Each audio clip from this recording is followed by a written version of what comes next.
예, 정말 다사다난했던 한 해가 지나가고 있습니다. 이제 새로운 한 해가 다가오고 있는데요. 새로운 한 해도 하나님 은혜 가운데 여러분 가족끼리 서로 사랑하시고 격려하시고 또 교우들끼리 서로 돕고 따뜻한 사랑으로 돌보는 그런 한 해가 되기를 간절히 바랍니다. 오늘은 이 송구영신 예배이긴 하지만 지금까지 계속 살펴보았던 것처럼 예수님의 공생의 12번째로 오병이어 기적의 사건, 그 의미가 무엇인지 잠시 살펴보면서 하나님 은혜를 나눌까 합니다. 사랑하는 여러분, 오병이어의 기적은 교회를 다니시는 분들은 너무 잘 알 것이고 교회를 다니지 않으셨던 분들도 이 사건에 대해서 너무 많이 들으셔서 익히 잘 알고 계실 것이라 생각이 들어요. 예수님께서 이제 공생의 2년차 말미에 이 기적을 베푸셨거든요.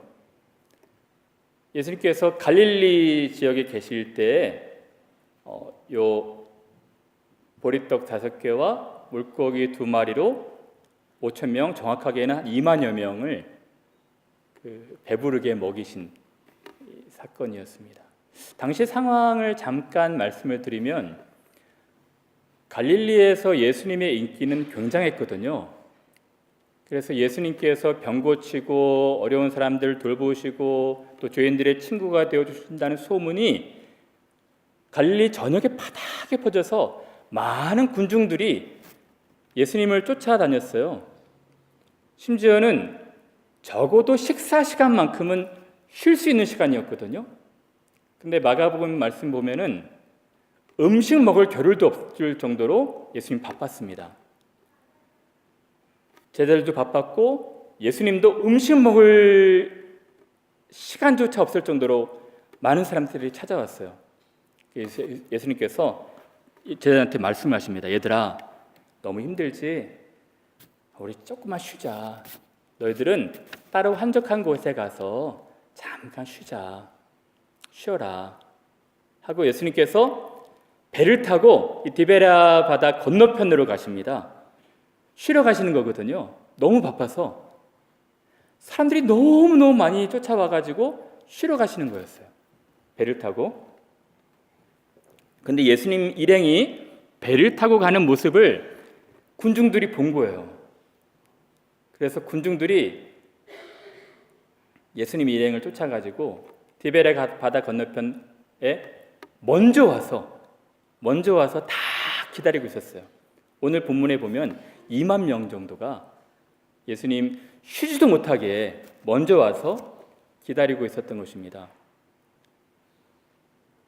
예수님이 좀 불쾌하실 수도 있고 조금 짜증이 나실 수도 있었는데 도착하시자마자 수많은 군중이 빼곡하게 채워져서 자기를 기다리고 있는 것을 보면서 불쌍한 마음이 생기셨어요. 그러니까 무리를 보고 민망히 여기시더라라고 했거든요. 그래서 이에 여러 가지로 가르치셨던 것입니다. 그 가르침이 날이 저물 때까지 계속이 되었어요. 날이 저물어 가매 2만여 명의 사람들이 허기를 느끼게 된 것입니다. 배고프게 된 거예요. 그래서 예수님께서 얘들아, 너희들이 좀 먹을 것을 좀 줘라 라고 말씀하셨어요. 거기는 빵을 살, 고기를 살 가게도 없었거든요. 그냥 황량한 벌판이었습니다. 얘들아, 너희들이 좀 먹을 것을 줘라. 빌립아, 너희들이 좀 먹을 것을 줘라 라고 했어요. 근데 빌립이 얘기합니다. 가만히 제가 계산해 보니까 이 사람들 한 사람들한테 식비를 받는다 할지라도 조금씩 받는다 할지라도 200데나리온의 떡을 어디서 살 수 있겠습니까? 200데나리온, 그러니까 오늘날로 말하면 2천만 원 정도? 2천만 원 정도가 필요한 거거든요. 회비와 식비를 받는다 할지라도 그 정도는 못 거둘 것 같습니다. 빌립이 얘기를 한 거예요. 근데 안드레가 거기서 예수님, 여기 이 아이가 보리떡 5개와 물고기 2마리 가지고 있습니다. 이것으로 저 많은 사람들 먹일 수 있을까요? 이렇게 얘기를 한 거예요. 그때 예수님께서 야, 이제 사람들 보고 다 앉으라고 그래라 그리고 보리떡 5개와 물고기 2마리를 가지고 축사하시고 떼어서 사람들에게 나눠주기 시작한 것입니다. 나눠주다 보니까 1시간 남짓에 저물매라는 단어가 2번 나오거든요. 그러니까 초기 저녁부터 아예 완전한 저녁까지, 그러니까 1시간, 2시간 그 남짓에 많은 사람들이 2만 명이 먹었어요. 그리고 12광조리가 남게 됩니다. 그것이 오병이어 기적의 배경이거든요. 이것이 사실은 잘 믿겨지지 않는 기적 중의 기적이죠. 이 기적 중의 기적은 이 사복음서 마태, 마가, 누가, 요한 공이 다 기록하고 있습니다. 놀라운 기적이었던 것이죠. 요한복음이 이 기적을 기록하는 이유는 예수님이 하나님의 아들이심을 증거하기 위해서, 단지 사람이 아니라 하나님의 아들 되신 하나님이시라는 그것을 증거하기 위해서 이 기록을 쓴 것입니다. 그럼 저는 오늘 잠깐 이 오병이어 기적 사건이 오늘 우리에게 주는 의미가 무엇일지 오늘은 3가지로 짧게 한번 살펴볼까 합니다. 사랑하는 여러분, 첫 번째는 전 이 빌립하고 안드레를 좀 보려고 그래요. 아까 조금 말씀을 드렸지만 예수님께서 이렇게 빌립한테 말씀하셨거든요. 빌립아, 너희들이 먹을 것을 줘라. 그때 빌립은 이렇게 말합니다. 예수님, 2만 명의 사람들을 먹이려면 적어도 200데나리온, 한 2천만 원 정도가 필요합니다. 근데 이 사람들한테 식비를 받는 것도 어려울 거고 식비를 조금씩 걷는다고 하더라도 2천만 원을 어떻게 걷습니까? 불가능할 것 같은데요. 이렇게 얘기를 한 거예요. 그래서 어떤 분들은 이 빌립에 대해서 조금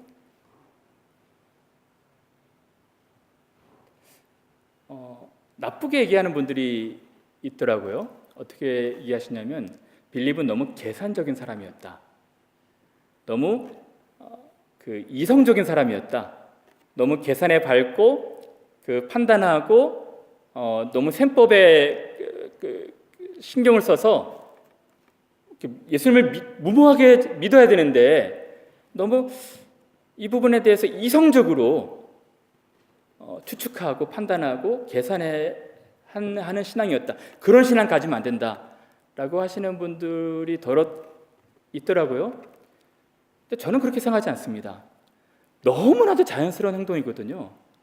지극히도 당연한 생각 아니겠습니까?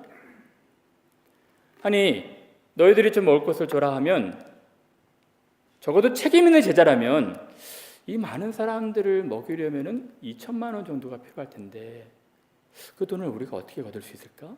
한 사람당 n분의 1을 해가지고 이 정도 거두면, 식비를 거두면 그만한 200데나리온이라는 돈이 거칠까? 그렇게 생각하는 것이 당연하지 않겠습니까? 지극히도 저는 자연스럽고 당연한 생각이라 생각이 들어요.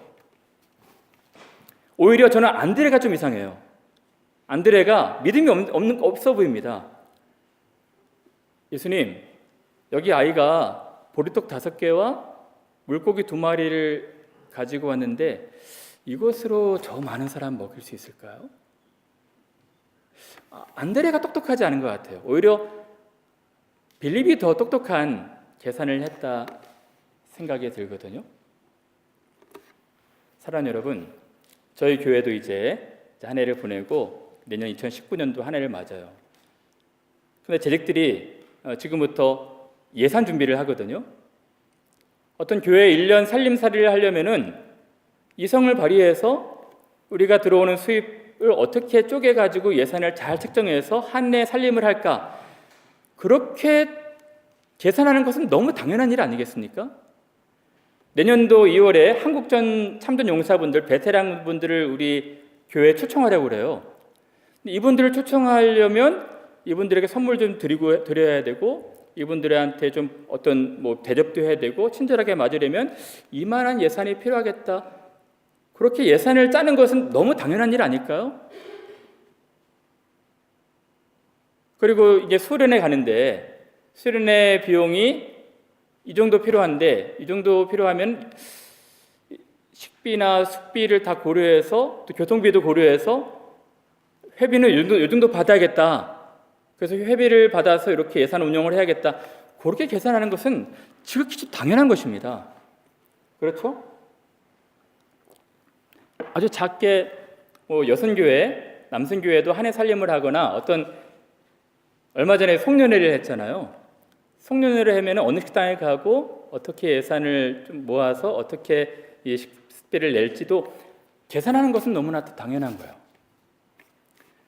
얼마 전 우리 여성교회가 그 송년회를 했어요. 저는 저녁 먹는 모임이라 9시에 올 줄 알았거든요. 시간이 지나도 오질 않아요. 보니까 12시를 넘어서 집사람은 새벽 1시쯤 들어왔거든요. 그래서 제가 생각할 때는 여자분들한테는 감동의 밤이었지만 남자분들한테는 감당할 수 없는 특히 아이들 케어하는 분들한테는 감당하기 힘든 밤이었을 것이라 생각이 돼요. 근데 아이들 아빠한테 물어보니까 전혀 그렇지 않았다고 되게 제너러스하게 이야기를 하시더라고요. 남자들이 질 수 있겠습니까? 그래서 어제 남자들이 우리는 좀 통이 크니까 런던에 갔어요. 런던에 가서 저는 사실 영국에 온 지 10년 만에 처음으로 그렇게 좋은 식당에서 많이 먹었던 것 같아요. 정말 일식도 먹고 또 숯불갈비도 먹고 10년 만에 처음으로 그런 근사한 만찬을 했습니다.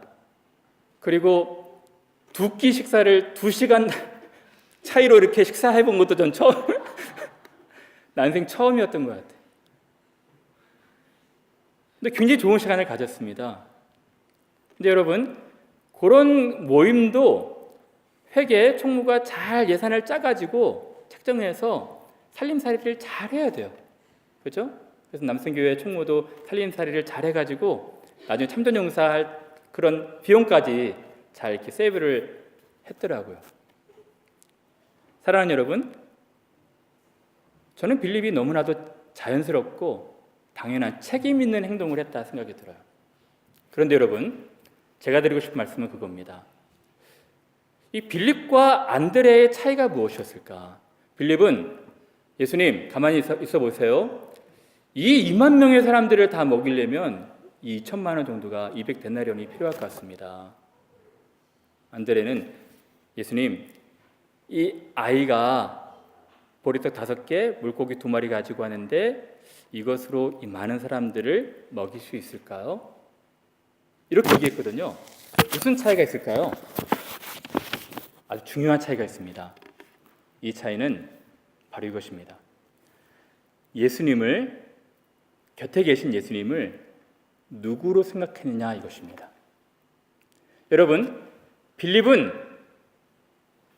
바람을 잔잔하게 하고 바람을 멈추게 하고 파도를 잔잔하게 하는, 죽은 사람을 낫게 하고 살리고 모든 병자를 고치시는 예수님이 있어도 예수님을 그렇게 의식하지 못했어요. 그런데 안드레는 물론 믿음이 적은 믿음이었지만 예수님, 혹시 이런 작은 것이 있는데 이 작은 것으로 우리가 이 많은 사람들을 혹시 먹일 수 있을까요? 예수님을 의식했던 거예요.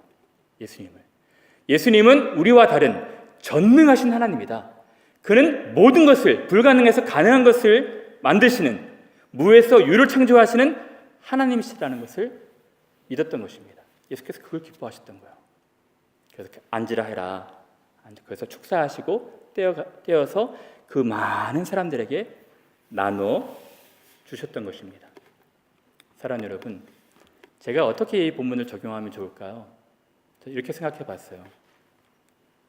우리 자신도 두 유형 중에 한 사람이거든요. 한 유형은 빌립이든지 한 유형은 안드레든지 두 사람 중에 하나인 것입니다. 여러분, 사람으로서는 감당하기 힘든 일들이 너무 많아요. 근데 예수님이 함께 하시면 모든 것이 다 가능한 것입니다. 근데 우리는 곁에 계신 그 능력 있는 예수님을 너무 무시해요. 인식하지 못할 때가 너무 많습니다. 여러분들 중에 청년들이 있죠? 논문을 쓸 것입니다. 공부를 할 거예요. 우리의 힘으로 다 감당할 수 없어요. 최선을 다해보지만 도움이 필요한 것입니다. 곁에 능력이 있으신 분이 계시잖아요. 하나님, 제가 논문 씁니다.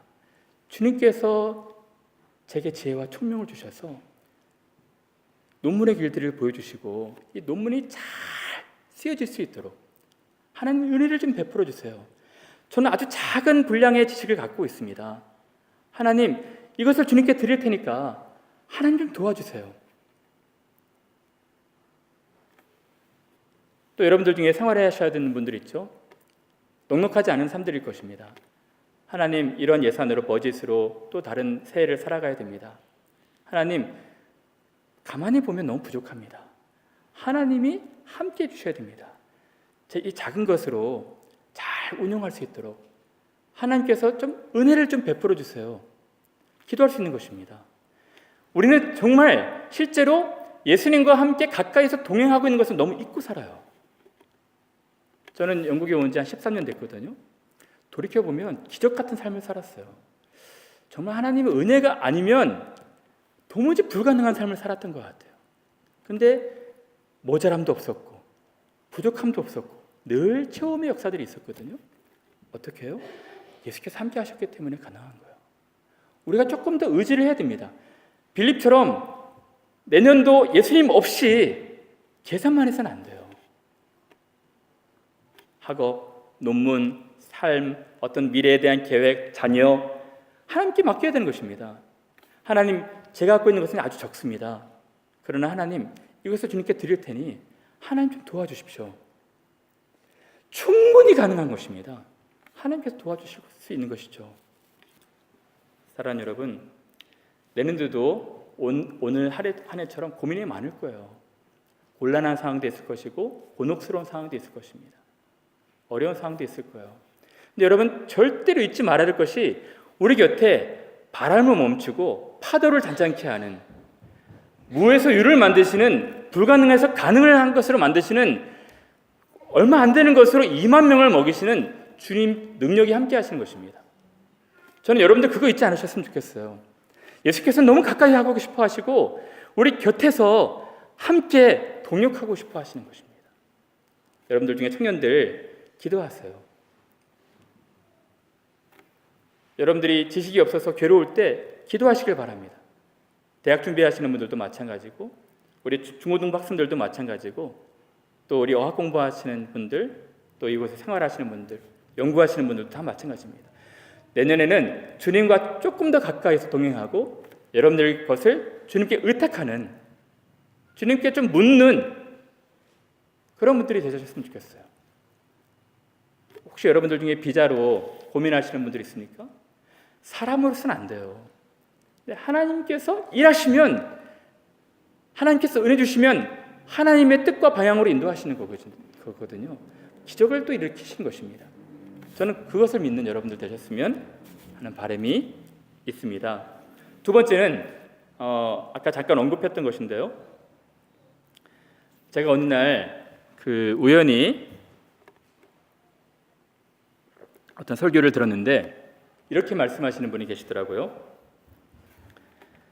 여러분, 이 작은 소년을 보십시오.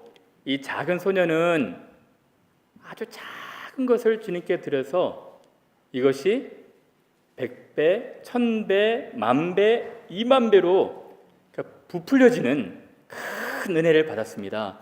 여러분들도 그럴 수 있습니다. 여러분들도 여러분들의 것을 드리면, 작은 것일지라도 드리면 몇 갑절로 어마어마하게 풍성하게 받을 수 있습니다. 기도하십시오. 이렇게 말씀하시는 분들이 있어요. 어느 면에서 동의가 되지만 어느 면에서는 저는 성경적이지 않다 생각이 들어요. 물론 마태복음 13장에 씨 뿌리는 비유에서 30배, 60배, 100배의 결실에 대해서 말씀하시는 것이 있는데, 그것은 한 죄인이 은혜 가운데 있으면 죄인이 어떻게 변화되는지, 한 공동체가 은혜 가운데 있을 때 어떻게 변화될 수 있는지에 대한 말씀이거든요. 전적으로 하나님께 달리는 것입니다. 우리가 작은 것을 들여서 딸지라도 주시는 이도 하나님이시고 그렇지 않으시는 이도 전적으로 하나님이 주권에 달려있는 것이죠. 우리가 요구할 수 없는 거예요. 여러분 가만히 이 소년은 도시락 1개를 드렸거든요. 소년이 도시락 10,000개를 받은 것도 아닙니다. 소년은 도시락 1개를 받았을 거예요. 똑같이 2만 명의 사람들처럼 1개를 드렸는데 1개를 받은 거예요. 1개를 드렸다고 해서 100개 받고 1,000개 받고 그런 것도 아닙니다. 그걸 어떻게 먹겠어요, 소년이. 근데 아까도 말씀드렸지만 소년이 받은 은혜가 있어요. 그게 뭔지 아세요? 여러분 광경을 한번 생각해 보십시오. 소년이 이 보리떡 5개와 물고기 2마리를 드렸거든요. 예수님이 그것을 가지시고 축사하셨어요. 그리고 떼어서 먼저는 12제자에게 주었습니다. 예수님이 갑자기 도깨비 방망이로 뚝딱 해가지고 2만 명의 식탁을 마련하신 것 아니거든요. 예수님은 단지 1개를 떼신 거예요. 그리고 12제자에게 줬는데 이 제자가 또 다른 사람들에게, 그 다른 사람이 또 다른 사람들에게, 사람의 손을 통해서 또 사람의 손으로, 그래서 1시간 남짓 분량의 그 짧은 시간에 2만 명의 사람들이 배불리 먹었던 것이죠. 사랑하는 여러분, 소년이 아니었다면 불가능했을 것입니다. 소년은 자기가 드린 작은 것으로 수많은 사람들에게 전해지는 광경을 보면서 풍성한 기쁨과 즐거움이 있었을 거예요. 자기는 작은 것을 드렸는데 예수님께서 이것으로 모자람 없이 많은 사람들에게 풍족하게 채워주시는구나. 그런 은혜를 경험했을 것입니다. 그런 기쁨을 경험했을 것입니다. 우리에게 어떻게 적용이 돼야 될까요? 저는 내년 한 해에는 여러분들이 그러한 기쁨이 있었으면 좋겠어요. 하나님께서 여러분들에게 각자 다른 어빌리티와 또 탤런트를 주셨습니다. 각자 여러분들의 맞게, 분량에 맞게 족한 은혜를 주셨어요. 근데 여러분들이 공동체에서 너무 이기적인 욕심을 가지고 자기 것만 챙기는 것이 아니라 여러분들을 통해서 나눠지고 여러분들을 통해서 흘러갈 때 공동체가 풍성한 기쁨을 누리는 것입니다. 어떤 음악을 하시는 분들은 음악을 통해서 또 아름다운 예배로, 또 다른 달란트가 있는 분들은 다른 섬김으로, 다른 헌신으로 여러분들이 작은 것을, 아주 작은 것을 드리고 나눌 때 공동체가 더 풍성해지는 거예요. 여러분 그 기쁨, 그것을 바라보는 기쁨은 탁월한 것입니다. 저는 아주 자기는 부족하지만, 아주 작은 것이라 생각하지만 이 은혜 나눔하고 자기 주신 은혜, 자기께 주신 것들을, 재능들을 드리고 헌신하고 또 공동체를 위해서 쓸 때 공동체가 더 건강해지고 더 용기를 얻고 더 기쁨을 얻는 그런 은혜가 있어야 되는 것이죠. 저는 올 한 해도 그랬지만 내년 한 해도 그랬으면 좋겠어요. 하나님께서 여러분에게 주신 것 나눠야 하는 것입니다. 그럴 때 하나님께서 혹시 여러분들께 채워주지 않는다 할지라도 풍성한 기쁨으로, 몇 갑절의 즐거움으로 여러분들에게 갚으실 거예요. 사랑하는 여러분, 그런 여러분들 되시기를 간절히 바랄게요. 세 번째로는 이 말씀을 하고 마칠까 하는데요.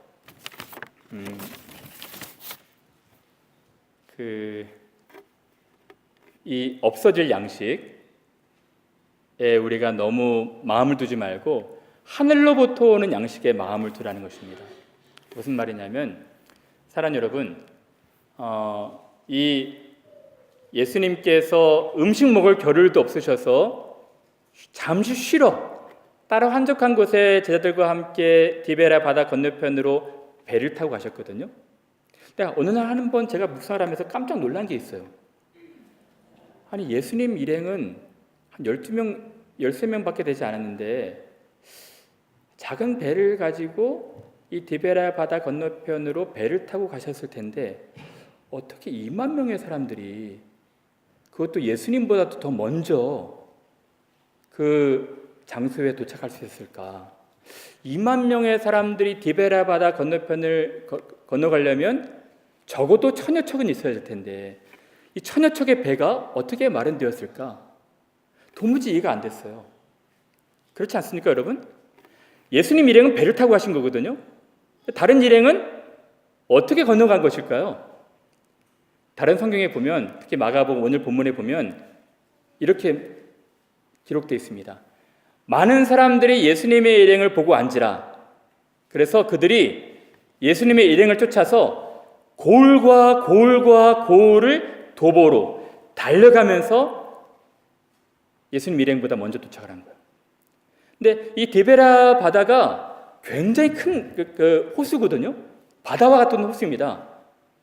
그래서 어느 쪽에서 시작했는지 모르겠지만 적어도 아주 미니멈으로 10마일은 걸었을 거예요. 여러분, 그냥 100명이 움직인 것이 아니거든요. 2만여 명의 사람들이 움직인 거예요. 그래서 성경은 고을과 고을로 지나가면서 사람들이 더 불어난 것 같아요. 성경은 고을과 고을을 거쳐가면서 도보로 달려갔다고 말하고 있거든요. 이 사람들에게 열심히 있었던 것입니다. 예수님 일행을 보고 예수님한테 은혜를 받아야겠다 하면서 열심을 다해서 달려간 거예요. 그래서 예수님의 일행은 배를 타고 갔는데 배를 타고 간 것보다 더 빨리 먼저 간 거예요.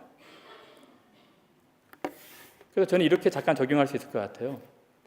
여러분, 정말 은혜를 받으려면 열심히 있어야 돼요. 여러분, 우리들 중에서 이제 인격적으로 예수님을 경험하고자 하고 만나고 싶어 하시는 분들 있죠?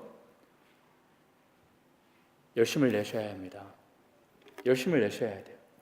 내년 한 해는 정말 여러분들이 은을 찾는 것처럼, 금을 찾는 것처럼 찾고 찾으면 나를 만날 것이다라고 약속하신 하나님 말씀을 붙들었으면 좋겠어요.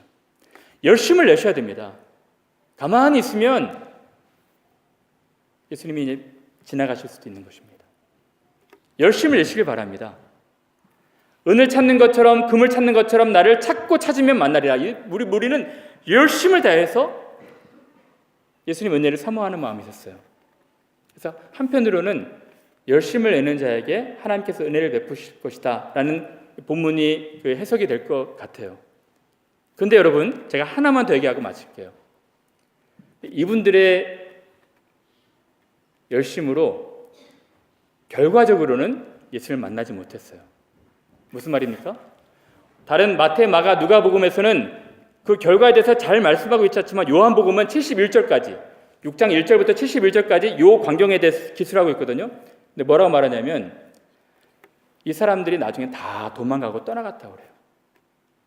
예수께서 기적을 2만 명을 먹이시는 기적을 베푸시고 나서 또 많은 것을 가르치셨거든요. 가르치셨는데 이 가르치는 말씀이 너무 어려웠던 거예요. 이 말씀은 너무 어렵다. 누가 들을 수 있느냐고 다 도망가 버렸어요. 무슨 말입니까?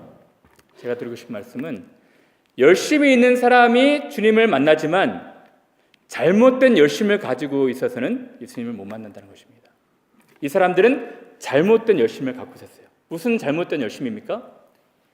단지 육신적인 허기, 단지 육신적인 피로만 채우고자 하는 열심이었습니다. 예수님을 정치적 메시아로 보고 임금 사무를 했거든요.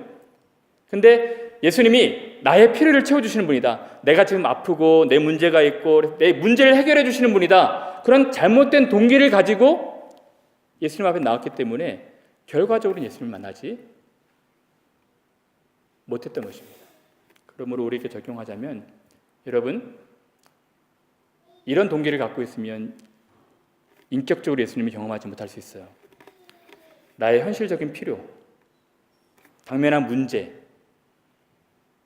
그리고 좀 물질적인 욕심, 기복신앙. 내가 예수님 믿을 테니까 예수님 정말 내 사업이 잘 되게 해주세요. 병에서 낫게 해주세요. 정말 병 걸리지 않게 해주세요. 내가 예수님한테 믿고 교회 헌신할 테니까 예수님 내년 한 해 또 잘 되게 해주세요. 좋은 대학 진학하게 해주세요. 그러한 동기, 그런 마음으로는 인격적으로 예수님 깊이 만나기 어려울 수도 있는 것입니다. 이 2만 명의 사람들이 그랬던 거예요. 현실적인 문제, 현실적인 필요, 그런 동기들로만 나왔던 것입니다. 그래서 예수께서 말씀하고 있습니다. 너희들이 썩을 양식을 위해서 소구하지 말아라. 너희들이 나를 찾는 까닭은 떡을 먹고 배부른 까닭이라. 썩을 양식을 위해서 일하지 말고 하늘로부터 오는 생명의 양식을 얻어라. 그렇게 말씀하셨던 것입니다. 사랑하는 여러분, 더 정확한 의미는 예수님께서 왜 오병이어 기적을 베푸셨을까? 왜 그런지 아십니까? 사실은 상징적인 의미가 있는데 이스라엘 백성들이 출애굽할 때 광야 생활을 했죠. 광야 생활을 했을 때 하늘에서 만나가 내려왔습니다. 그래서 40년 동안 이들이 배고프질 않았어요. 예수님이 오병이어 기적이 의미가 뭔지 아십니까? 예수님이 모세와 같은 선지자가 되어서 하늘에 만나로 내려오셔서 2만여 명의 사람들을 먹이시겠다는 것입니다. 여기는 200만 명이었지만 지금 2만 명의 사람들을 상징적으로 생명의 만나 대신, 생명의 떡 대신 예수님을 상징적으로 보여주신 거예요. 여러분, 그렇다면은 여러분, 이 200만 명의 사람들이 썩을 양식을 위해서 수고한 것이 아니라 하늘에서 내려오는 떡, 그것을 바라보고 산 거예요. 여러분, 이 이스라엘 백성들이 현실적인 필요보다는 40년 동안 고통 가운데 있었잖아요. 고난 가운데 있었거든요. 그러나 그것이 더 이상 고통과 고난이 아니었던 것이 예수님이 함께 하신 삶이었거든요. 하나님이 함께 하신 삶이었습니다. 생명의 만나, 생명의 떡이 함께 하시는 삶이었어요. 예수님 그것을 보여주신 것입니다, 지금. 그래서 너희들이 썩을 양식을 위해서 물질적인 욕심을 위해서 살지 말아라. 하늘로부터 오는 만나가 바로 나거든. 내가 생명의 만나거든. 내가 너희들 돌보고 내가 너희들 보살피겠다. 나와 함께 하자. 그런 메시지인 것입니다. 사랑하는 여러분, 이제 말씀을 마칠까 합니다. 여러분, 지난 한 해 기쁘고 즐거운 일도 있었지만 힘들고 어려운 일도 있었을 거예요. 내년에 고단하고 힘들고 어려운 일들이 없으면 좋겠지만 반드시 있을 것입니다. 우리가 하나님 나라에 들어갈 때까지 여러 환난들이 있을 거예요. 공경에 처할 때도 많이 있을 것입니다. 누가 도와주지 못해서 울고 싶을 때도 많을 거예요. 그런 40년의 광야 생활처럼 우리 앞에 삶도 광야의 생활일 수 있어요. 그러나 여러분들이 기뻐하셔야 될 것은 이 광야에 있었던 사람이 40년 동안 아무것도 없는 광야에서 양식이 없어 줄이지 않고 신발도 상하지 않고 의복도 헤어지지 않고 하나님의 돌보심을 입었거든요. 우리가 바로 그런 삶을 사는 것입니다. 생명의 만나 되신 예수님께서 우리와 함께 계셔서 푸른 초장과 쉴만한 물가도 있을 것이고 사망의 음침한 골짜기를 지날 때도 있을 거예요. 하나님이 함께 하시는 삶을 사는 것입니다. 사랑하는 여러분, 그러한 기적의 삶들을 체험하시는 새로운 한 해가 되셨으면 좋겠어요. 예수님 여러분 떠나지 않으실 것입니다. 함께 하시고 또 다른 기적과 또 다른 기적을 베푸실 거예요. 그래서 기적의 삶들을 체험하시는 그런 놀라운 한 해를 맞으시는 여러분들 되시기를 간절히 바랍니다.